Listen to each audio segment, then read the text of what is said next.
गांव के एक छोटे से घर में एक साधारण मेहनती परिवार रहता था। सास, ससुर और उनका बेटा रमेश। रमेश की हाल ही में शादी एक मॉडर्न और अमीर परिवार की लड़की नेहा से हुई थी। नेहा पहली बार घर के अंदर घुसती है और घर की स्थिति देखकर उसका चेहरा घृणा से भर जाता है। ये क्या है? इस घर में तो एक अच्छी तस्वीर भी नहीं है। ऐसा लगता है कि जैसे मैं किसी झोपड़ी में आ गई हूँ। तुम लोगों को शर्म नहीं आती? इतनी गरीबी में रहते हो। सास और ससुर एक दूसरे की तरफ देखते हैं लेकिन कुछ बोलते नहीं। बेटी, हमने हमेशा सादगी से जीना सीखा है।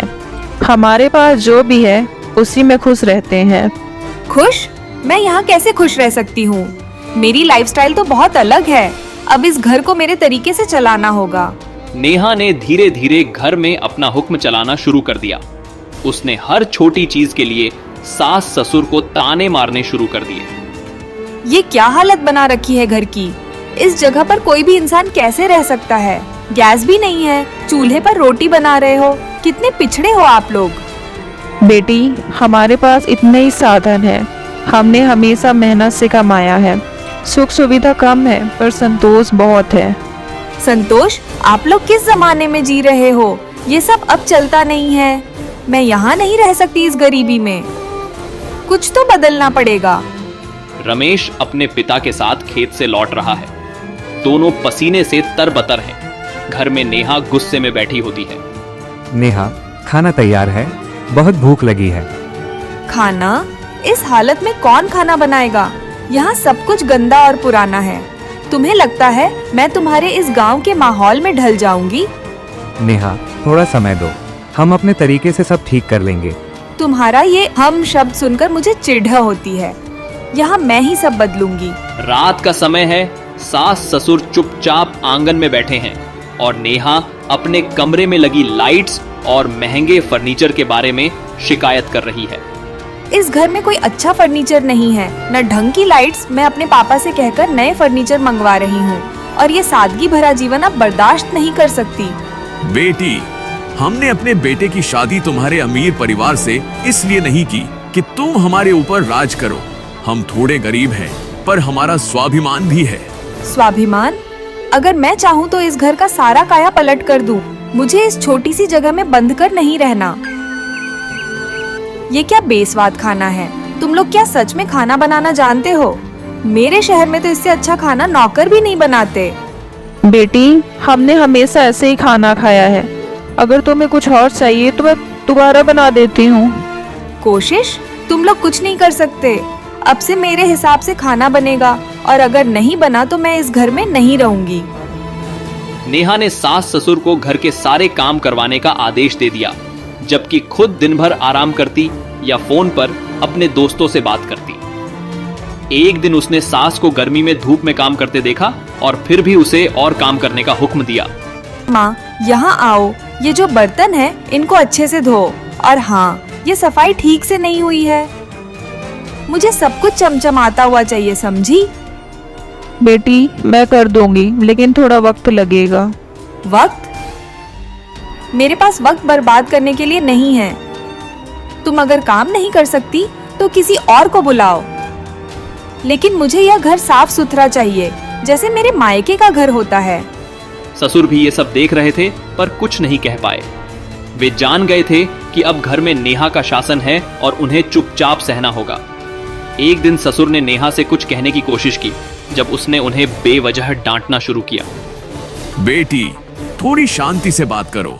हम गरीब हैं, लेकिन हमें अपना सम्मान भी चाहिए। सम्मान? तुम लोग जिस हालत में हो उसमें तो तुम्हें चुपचाप रहने की आदत होनी चाहिए। मुझे मत सिखाओ कि कैसे बात करनी चाहिए। तुम लोग अगर चाहते हो कि मैं इस घर में रहूं, तो तुम्हें मेरी हर बात माननी होगी। ससुर का चेहरा उतर जाता है पर वे कुछ नहीं कहते। उन्हें अपनी बेटी समान बहू से यह उम्मीद नहीं थी। रमेश को भी नेहा की इस बदली हुई फितरत का अंदाजा हो चुका था। एक दिन उसने नेहा से बात करने की कोशिश की। नेहा, तुम जो कर रही हो वो ठीक नहीं है। माँ पापा बहुत परेशान हैं। हमें उनकी इज्जत करनी चाहिए। इज्जत? इज्जत से क्या होता है रमेश? मैं इस घर में घुट रही हूँ। अगर तुम्हें मेरे साथ रहना है तो तुम्हें मेरे तरीके से चलना होगा। मैं यहाँ गरीबों की तरह नहीं जी सकती। रमेश चुप हो जाता है। वह समझ नहीं पाता कि क्या करे। वह अपने माता पिता और पत्नी के बीच बुरी तरह फंस चुका था। नेहा का अत्याचार दिन ब दिन बढ़ता जा रहा था। एक दिन जब सास बीमार थीं और बिस्तर पर थीं, नेहा ने उनसे फिर भी काम करवाने की जिद की। बीमार होने का बहाना मत बनाओ। यह बिस्तर पर पड़े रहने की उम्र नहीं है। उठो और काम करो। अगर नहीं कर सकती तो डॉक्टर के पास जाओ, पर मुझे काम सही चाहिए। सास ने आंसू भरी आंखों से उसकी तरफ देखा, पर मजबूरी में बिस्तर से उठ गई। लेकिन एक दिन नेहा को तेज बुखार हो गया। वह बिस्तर पर पड़ गई और घर में कोई नौकर भी नहीं था। उसी सास ने जिसे नेहा ने ताने दिए थे उसकी देखभाल की। सास ने उसे दवाई दी, ठंडी पट्टी रखी और पूरी रात उसकी देखभाल करती रही। नेहा ने पहली बार महसूस किया कि यह वही महिला है जिसे वह हर रोज बेइज्जत करती थी, लेकिन फिर भी वह उसकी देखभाल कर रही थी। सुबह नेहा की तबीयत में सुधार हुआ। उसकी आंखों में पश्चाताप था। आपने इतनी परवाह क्यों की, जबकि मैंने हमेशा आपके साथ बुरा बर्ताव किया? बेटी, तुम चाहे जो भी हो, तुम हमारे परिवार का हिस्सा हो। माँ का कर्तव्य है कि वह अपने बच्चों का ख्याल रखे, चाहे वे उसे समझे या नहीं। नेहा की आंखों में आंसू आ गए। उसे अपनी सारी गलतियां समझ आ चुकी थीं। माँ, मुझे माफ कर दीजिए। मैं गलत थी।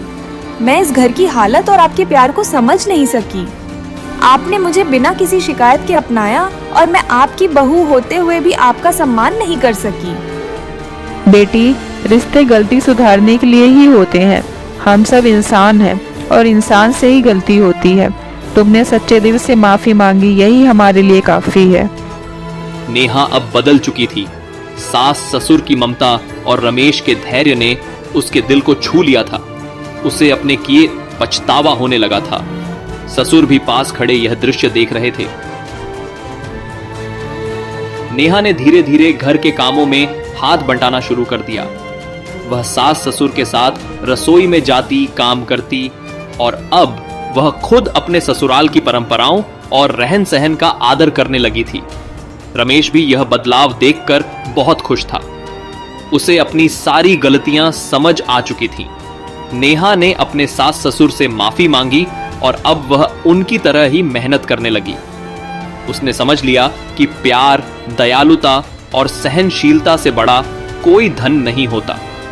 अगर आपको हमारी वीडियो पसंद आए तो लाइक और सब्सक्राइब करना ना भूलें और बेल आइकन भी प्रेस करें ताकि हमारी आने वाली सभी वीडियो का नोटिफिकेशन आप तक पहुंच सके।